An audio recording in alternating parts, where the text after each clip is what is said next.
Brasil, terra de gente bonita, de paisagens deslumbrantes, de riquezas naturais, chão em que se plantando tudo dá, país do futuro. Nos últimos anos, não foram poucas as propagandas e os discursos em palanques que nos avisaram que uma nova nação estava em formação, erradicando a pobreza, combatendo nossas mazelas sociais, proporcionando dignidade aos mais pobres. Só havia um problema: nada disso era real.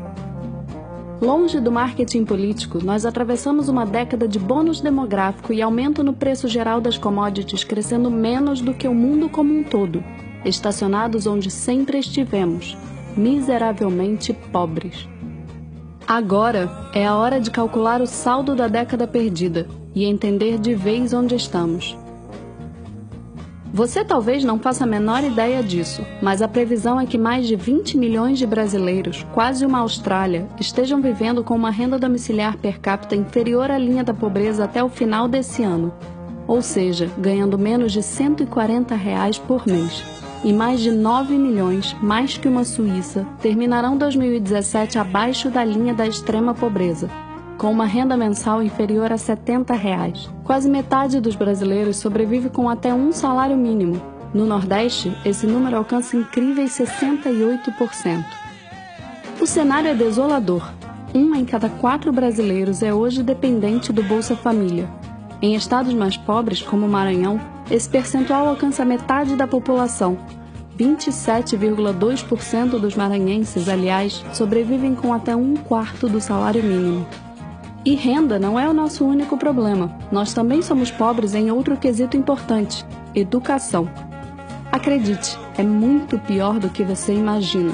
Se nós somarmos a população do Uruguai, da Nova Zelândia e da Irlanda, não alcançaremos o número de analfabetos que temos no Brasil.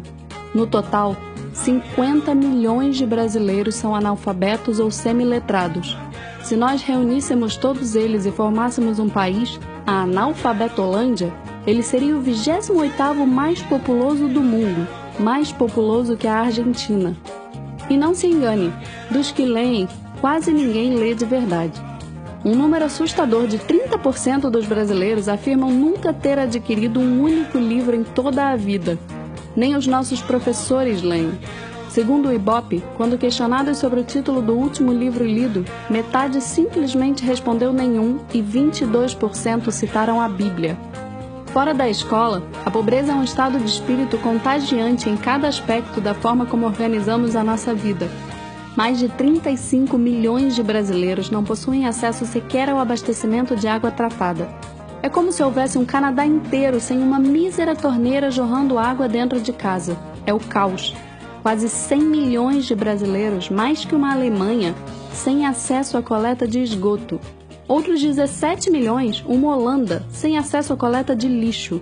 E ainda mais 4 milhões, uma Nova Zelândia sem um único banheiro em casa. A culpa por toda essa mazela é difícil de apontar num vídeo curto como esse, mas há um bom indicativo para a origem do problema: nossa capacidade de depositar tanta esperança e dinheiro na classe política. Quase a metade do que ganhamos vai parar no bolso deles. Segundo um estudo do International Institute for Management Development, publicado no ano passado, o Estado brasileiro é literalmente o pior do mundo. Nós temos o judiciário mais caro do Ocidente, o sistema de saúde público mais ineficiente do planeta e o segundo congresso mais oneroso de que se tem notícia. Não bastasse, somos também o país que oferece o menor retorno de impostos ao cidadão. Ou seja, nós não apenas entregamos muito dinheiro na mão de figuras deploráveis, nós também não recebemos quase nada por isso. Ou melhor, recebemos muita burocracia. O Brasil é atualmente a economia mais fechada do G20, o 10º país mais complexo do mundo para fazer negócios, o líder no ranking global de encargos trabalhistas e de burocracia fiscal e o 5º menos competitivo do planeta. Em outras palavras, nós abraçamos os que prometem e condenamos os que produzem. O resultado é inevitável: subdesenvolvimento crônico. Nós somos bons nisso. Desigualdade, violência urbana, prostituição infantil, trabalho escravo, pobreza. Muita pobreza.